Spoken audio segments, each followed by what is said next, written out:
Thank you so much. And thank you to the organizers. It's a great honor to be speaking to you today, and a great pleasure to be in the beautiful city of Seoul. So really enjoying being here.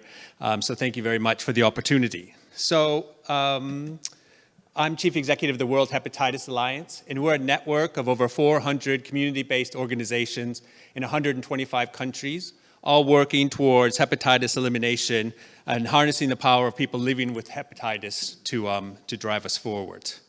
So hepatitis delta is an emerging issue. I think we can all agree. But whenever we would speak to people about hepatitis delta, even people in countries that were involved in public health, there was a lot of uncertainty about what they should be doing about hepatitis delta, even uncertainty about whether there was testing in their country with delta or the status of treatment.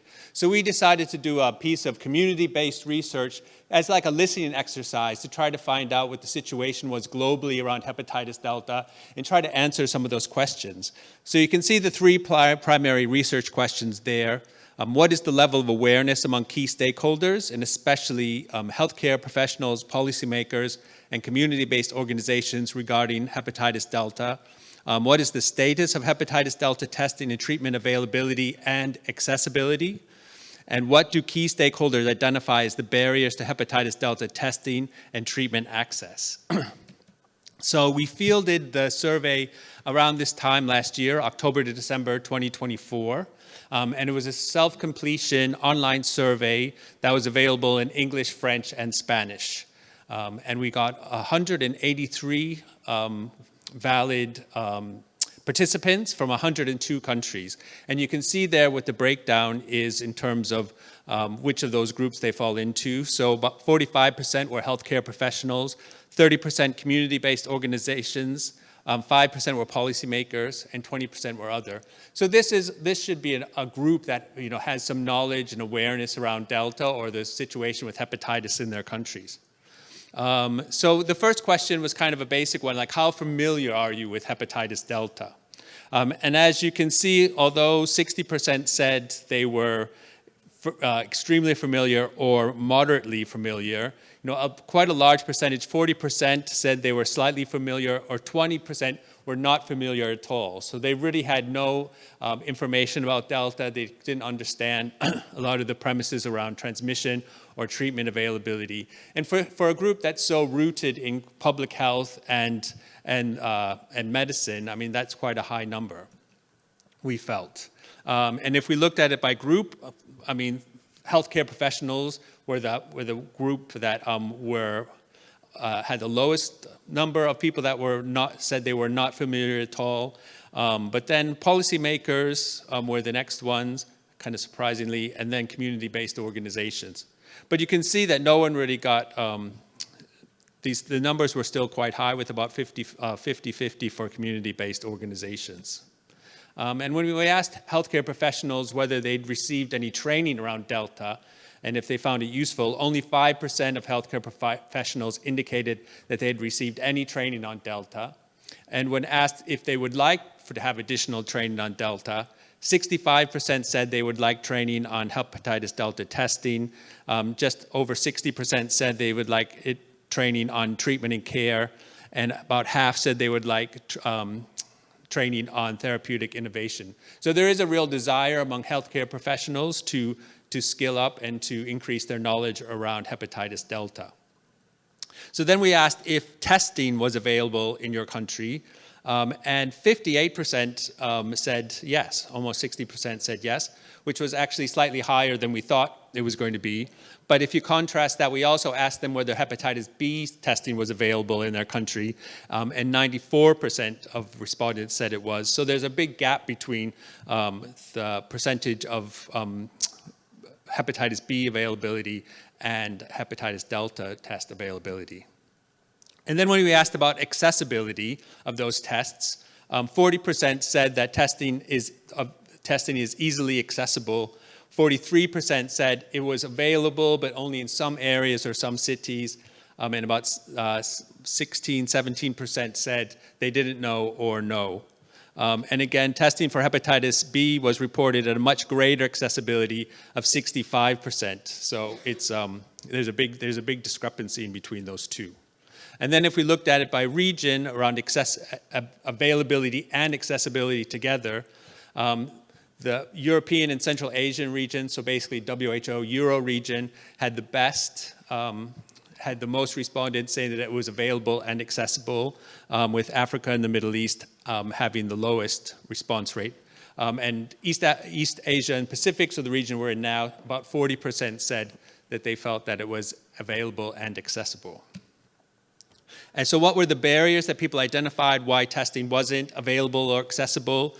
I mean, general lack of knowledge about hepatitis delta. It was actually the most popular response, as well as direct cost to individuals, lack of knowledge from healthcare professionals, and just under this 20% threshold was that hepatitis delta tests were just not available in the country, that testing wasn't available, and also that because there was no hepatitis delta treatment available, that testing wasn't, that this was a barrier to testing, because even if they were aware of their hepatitis delta status, they really couldn't access the treatment that they would need to address it.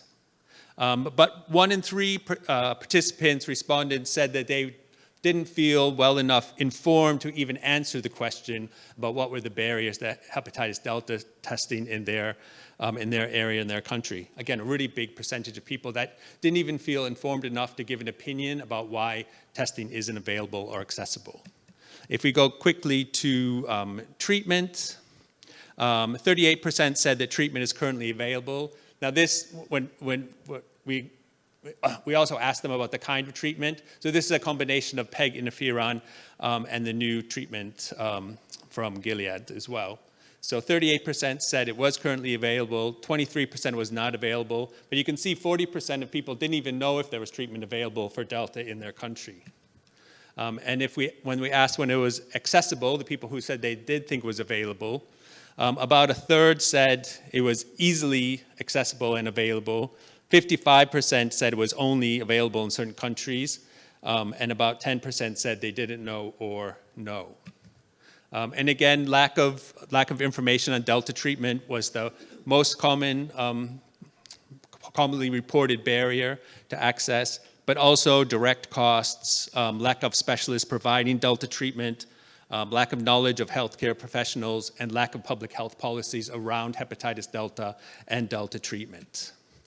And if we just look at the direct costs as a barrier, you can broken down by region, you can see the big discrepancy and the big inequity in the responses. So actually the area that we're in now, East Asia and the Pacific, actually had the lowest number of respondents saying that direct costs were a barrier. And South Asia and Africa and the Middle East actually had the highest rate of responses to that question.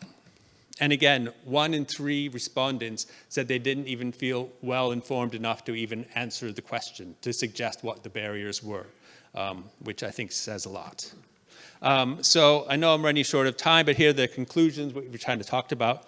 You know, there's significant gaps in knowledge and awareness in all stakeholder groups.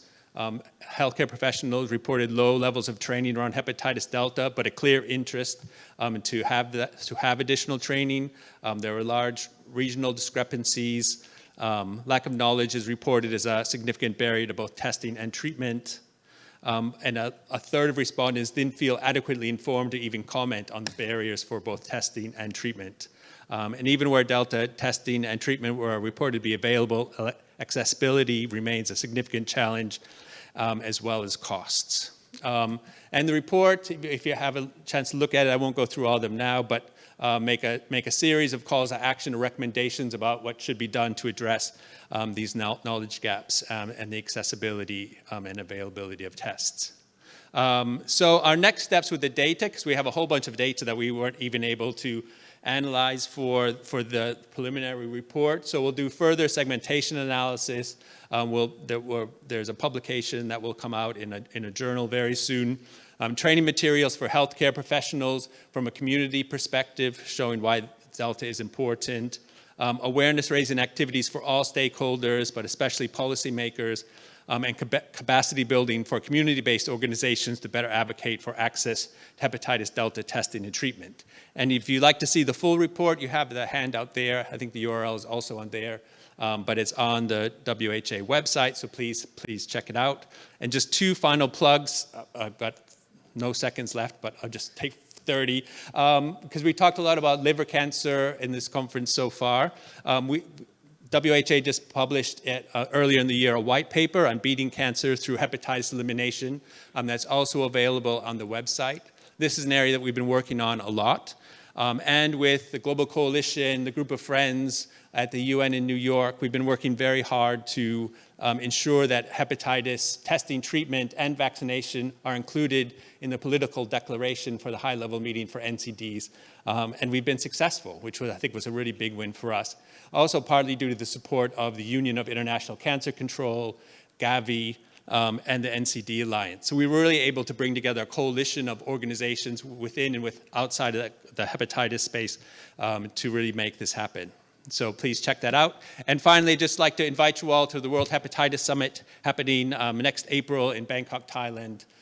Yeah, I'd love to see you there. Thank you so much.